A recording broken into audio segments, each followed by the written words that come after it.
20장 1절부터 18절. 하루는 예수께서 성전에서 백성을 가르치시며 복음을 전하실새 대제사장들과 서기관들이 장로들과 함께 가까이 와서 말하여 이르되 당신이 무슨 권위로 이런 일을 하든지 이 권위를 준 이가 누구인지 우리에게 말하라. 대답하여 이르시되 나도 한 말을 너희에게 물으리니 내게 말하라. 요한의 세례가 하늘로부터냐 사람으로부터냐? 그들이 서로 의논하여 이르되 만일 하늘로부터라 하면 어찌하여 그를 믿지 아니하였느냐 할 것이요 만일 사람으로부터라 하면 백성이 요한을 선지자로 인정하니 그들이 다 우리들로 돌로 칠 것이라 하고, 대답하되 어디로부터인지 알지 못하노라 하니 예수께 이르시되 나도 무슨 권위로 이런 일을 하는지 너희에게 이르지 아니하니라 하시니라. 그가 또 이 비유로 백성에게 말씀하시기 시작하시니라. 한 사람이 포도원을 만들어 농부에게 새로 주고 타국에 가서 오래 있다가 때가 이름에 포도원 소출 얼마를 바치게 하려고 한 종을 농부들에게 보내니 농부들이 종을 몹시 때리고 거저 보내었거늘, 다시 다른 종을 보내니 그도 몹시 때리고 능욕하고 거저 보내었거늘 다시 세 번째 종을 보내니 이 종도 상하게 하고 내쫓은지라. 포도원 주인이 이르되 어찌할까 내 사랑하는 이 아들을 보내리니 그들이 혹 그는 존대하리라 하였더니 농부들이 그를 보고 서로 의논하여 이르되 이는 상속자니 죽이고 그 유산을 우리의 것으로 만들자 하고, 포도원 밖에 내쫓아 죽였느니라. 그런즉 포도원 주인이 이 사람들을 어떻게 하겠느냐. 와서 그 농부들을 진멸하고 포도원을 다른 사람에게 주리라 하시니 사람들이 듣고 이르되 그렇게 되지 말지어다 하거늘, 그들이 보시며 이르되 그러면 기록된 바 건축자들의 버린 돌이 모퉁이의 머릿돌이 되었느니라 함이 어쩌함이냐. 무릇 이 돌 위에 떨어지는 자는 깨어지겠고 이 돌이 사람 위에 떨어지면 그를 가루로 만들어 흩으리라 하시니라. 아멘. 아멘. 우리가 참 어디 가서 꿀리는 그런 느낌 받으신 적 있으실 겁니다. 내가 여기 제대로 왔나 이런 생각 들 때가 있으실 거예요. 아주 그냥 뭐 다들 배경과 또 그런 어떤 학벌과 이런 것들이 막 출중한 사람들 속에 있으면요 아주 위축이 돼요. 제가 대학교 다닐 때 제가 신학과였으니까 우리가 이제 그런 어떤 타이밍이 한 번 있었던 걸로 알아요. 그래서 이제 교목실에서 신학과 애들을 신학과 애들만 갔던 건가? 하도 오래돼 가지고 아무튼 이렇게 캠퍼스 전도를 한번 갔다 와야 되는 그게 있었어요. 그래서 그거를 이제 소감을 이제 제출하면 되는 그런 이제 커리가 하나 있었었는데 이제 우리 팀이 할당을 받았는데 아이고야 서울대학교를 받았어. 그래 다 같이 서울대학교를 갔는데 한 명도 못 전했어요. 한 명한테도 말을 못 전하겠어. 전하면 안 될 것 같아. 공부 방해할 것 같아. 그 사람들한테 말을 섞었다간 큰일 날 것 같은 거야. 대학교 때.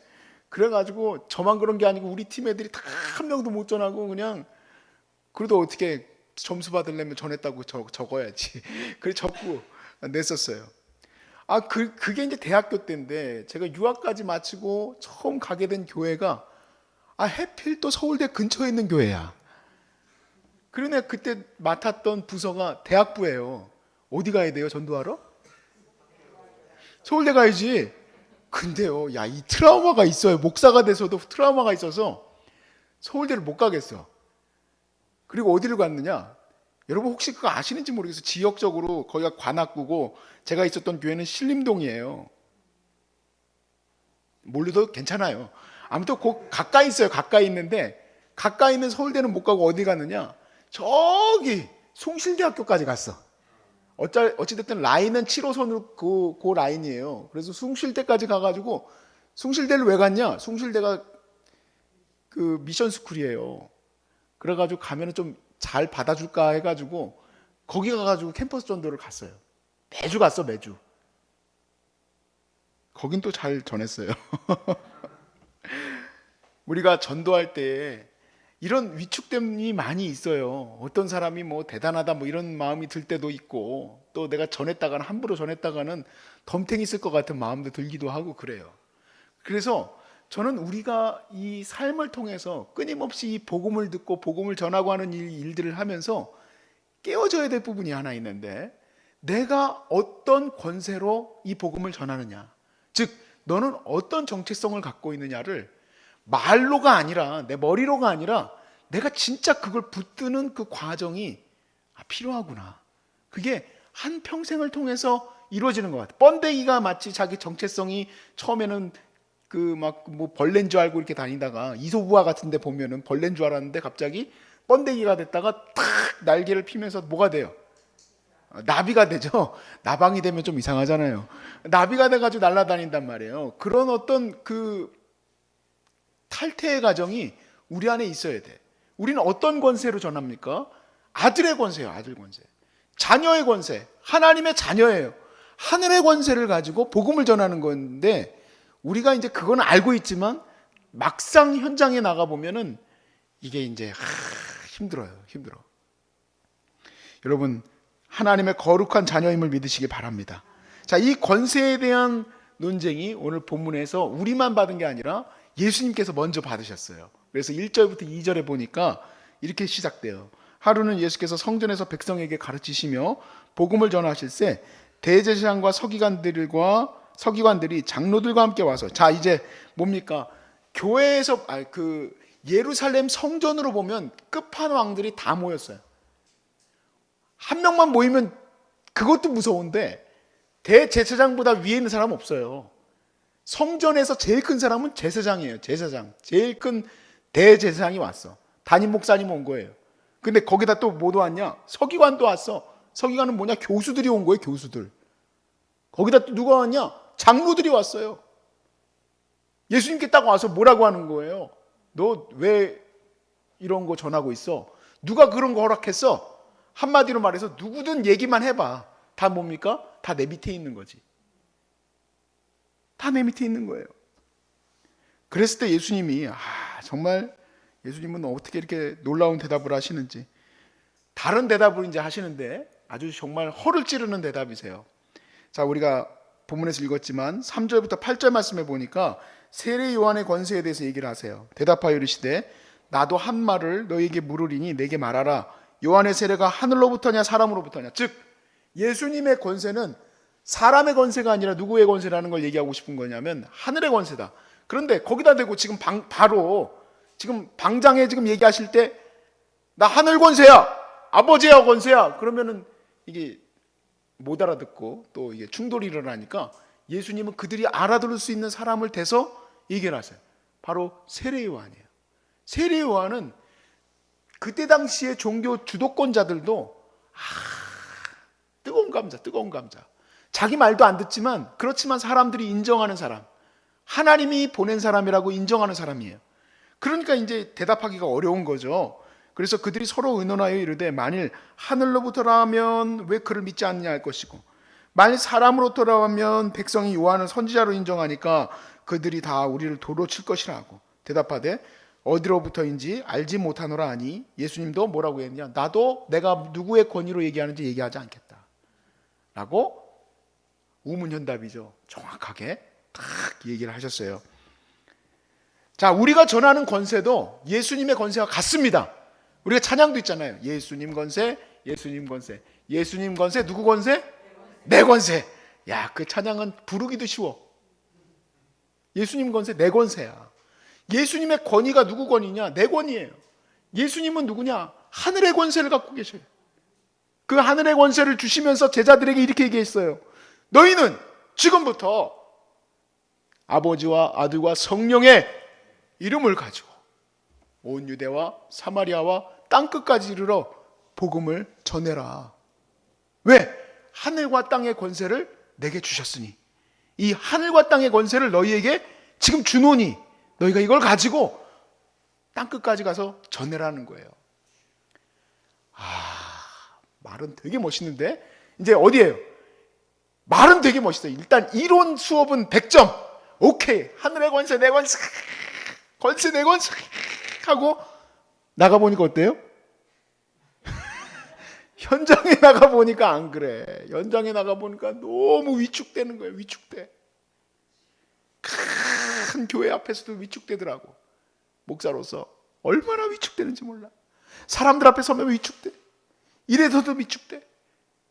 저래서도 위축돼. 그러니까 우리가 이 과정이 필요한 것 같아요. 아, 내 권세는 하나님의 권세인데 왜 내가 내 차 하나 가지고 위축될까? 아니 뭐 그 끌고 간 차가 그렇게 뭐 중요해? 예? 차 중요해 안 중요해요? 근데 우린 중요한가 봐. 차를 대도 우리는 저 바닥 지하에다가 갖다 대야 돼. 그럴 필요 없어요. 우리 아버지, 우리 어머니는요. 우리 어머니 지난번에 CBMC 그 전 이명박 대통령 모여 막 그때 지금 뭐 난리도 아니지만 그때 당시엔 최고 권세 아닙니까? 그래가지고 무슨 호텔에 엠베서더 호텔인가 아무튼 뭐 호텔에서 모였는데 무슨 차 다 끌고 갔느냐? 다 그냥 뭐 에쿠스면 뭐 다 끌고 왔는데 CBMC 예? 우리나라의 최고 기업가들이 그 자리에 다 모였는데 어머니 밥차 끌고 갔어. 노숙자 밥차 옆에 소중한 사람들입니다. 노숙인들 이렇게 밥 주고 있는 거 그거 끌고 갔어. 왜? 예수님 권세로 왔으니까. 아, 누가 뭐 나보다 높으면 얼마나 높을 건데 다 하나님의 권세로 우리가 나아가는 거잖아요. 우리는 하나님의 대사잖아요. 아이고 아멘 두 분만 했는데 하나님의 권세로 가는 거예요. 여러분 모퉁이돌 선교회라고 들어보셨어요? 모퉁이돌 선교회는 북한 선교하시는 분인데 아주 되게 비밀스럽게 복음성 그 북한 선교를 하는데 이 비밀스럽게라는 얘기는 왜냐하면 중국에서 그 일을 하는데 중국에서 탈출하신 분들 이런 분들을 많이 도우시는 목사님이세요. 이 목사님 간증을 들었는데요. 저는 정말 충격받았어요. 정말 이런 일 저런 일 한다고 하지만 저런 능력과 권세를 가지고 사역을 하면 얼마나 멋있을까 하는 생각이 들어. 이분이 어쩌다가 하다가 이제 드디어 잡혔어요. 공안들한테 잡혀서 고문을 당했는데 고문 당하는 이유는 이제 그 당신이 이제 이 고문에서 불어내야 될 사람들이 있는 거예요. 여기 조직에 연루된 사람들 다 불어내면 그러면 이제 고문이 끝나는 거죠. 고문 받을 때마다 이분이 뭘 하냐면은 자기 고문 시키러 데려가는 사람에게 예수 전하는 거예요. 아유, 예수 믿으십시오. 중국말로 신예수 하면서 이제 전한 거예요. 그러면 더 열받아가지고 더 때리지. 막 그냥 감히요? 네가 뭔데 나한테 예수를 전해? 그러면서 막 더 때리고 막 그랬는데도 불구하고 어떻게 그 간증하시는데도 그렇게 겸손하게 전하시지? 굉장히 조용하게 그 말씀을 전하시는데 막 이 가슴부터가 막 애려와요. 막. 야, 진짜 그리스도인을 막을 자가 누구겠는가? 이런 생각이 들어. 그러는데 그분이 한 일주일쯤 고문하고 나서 이렇게 얘기했대요. 당신 진짜 예수 믿는 사람이라고. 그리고는 고문을 더 이상 안 했대요. 보고서에다가는 이 사람은 연루되지 않았다. 모퉁이돌 선교회 대표인데도 불구하고 연루되지 않았다고 딱 써버리고 비행장까지 에스코트 했다는 거예요. 자기가 여태까지 어떤 목사든 누구든 잡아와서 고문한다고 딱 거기다가 갖다 놓는 순간 벌써 턴대요. 여기다 딱 갖다 놓는 순간 벌써 털어버린대. 어디에 뭐가 있고 누가 있고 다 얘기한대. 그런데 당신은 진짜 예수 믿는 사람이다. 이렇게 하고 그 목사님을 비행장까지 에스코트했어요. 사람이 살아가면서 눌릴 수도 있고 억눌릴 수도 있는 게 배경들도 있고 여러 가지가 있지만 정치적으로나 아니면 이런 어떤 위압감이 느껴지는 이런 모든 것 앞에서 우리는 완전히 뭐 예수의 예자를 끌어냅니까? 예수는 무슨 예수입니까? 신음소리라도 안 되면 다행이지. 그런데 이걸 뛰어넘는 역사가 어디서 나타나느냐? 이렇게 우리 자신 누군지 깨닫게 됐을 때 저와 여러분은 하나님의 자녀예요. 자녀 권세. 바로 이 자녀의 권세가 뭐냐? 이 세상을 뚫고 나아가는 바로 그 권세예요. 우리가 아직은 이 번데기에서 못 나온 거예요. 그래서 우리가 이 세상 앞에 위압감 앞에 억눌리고 억지어서 아직도 예수 전하는데 이렇게 불편하고 부족하고 연약한 거예요. 그것을 전하는 능력이 어디서 나오느냐? 예수 권세에서 나오심을 믿으시기 바랍니다. 예수 권세에서 나오는 거예요. 그래서 예수님의 그 권세의 능력이 어느 정도까지인지를 9절부터 말씀에 이렇게 얘기하세요. 이제 비유로 말씀하시는데 백성에게 말씀하시기 시작하니라 한 사람이 포도원을 만들어 농부에게 새로 주고 타국에 가서 오래 있다가 때가 이르매 포도원 소출이 얼마인지를 이제 계수하기 위해서 종을 농부들에게 보내니 농부들이 종을 몹시 때리고 거저 보냈다. 그렇게 돼 있어요. 그러니까 종들을 계속 보냈는데 제일 사랑하는 종까지 마지막에 보내요. 근데 막 다 때리고 보내버리니까 13절에 보니까 포도원 주인이 이르되 어찌할까 내 사랑하는 아들을 보내니 그들이 혹 그를 존대하리라. 자, 아들까지 보낸 이 주인의 마음은 어떤 마음입니까? 너무 쉬운 얘기죠. 주인의 마음은 농부들을 그렇게 때리고 종들을 보냈지만 그래도 농부들을 사랑하는 마음으로 아들까지 보낸 거죠. 농부들을 사랑하지만 그들의 결론은 어떻게 됩니까? 심판이 있다는 얘기예요. 하나님은 다 그들이 구원받기를 원하시지만 심판이 있다. 그래서 17절부터 18절 말씀에 예수님이 이렇게 얘기해요. 나에 대해서, 건의에 대해서 더 이상 물을 필요가 없다는 얘기죠.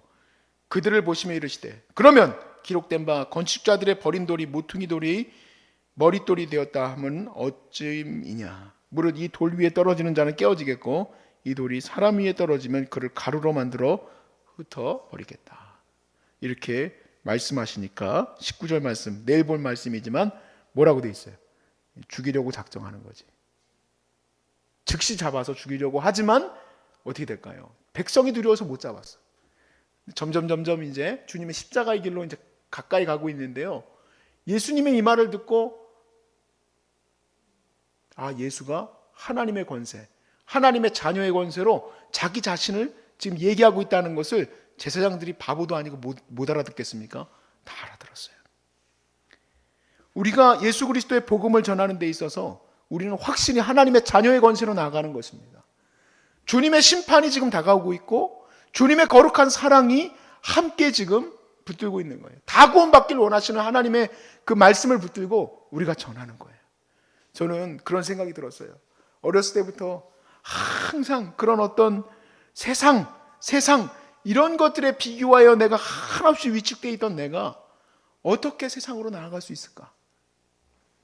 근데 하나님의 말씀을 깨닫게 되고 주님의 복음을 깨닫게 되고 주님이 나를 사랑하는 걸 깨닫게 되니까 그 모든 것들이 다 아무것도 아니더라고요.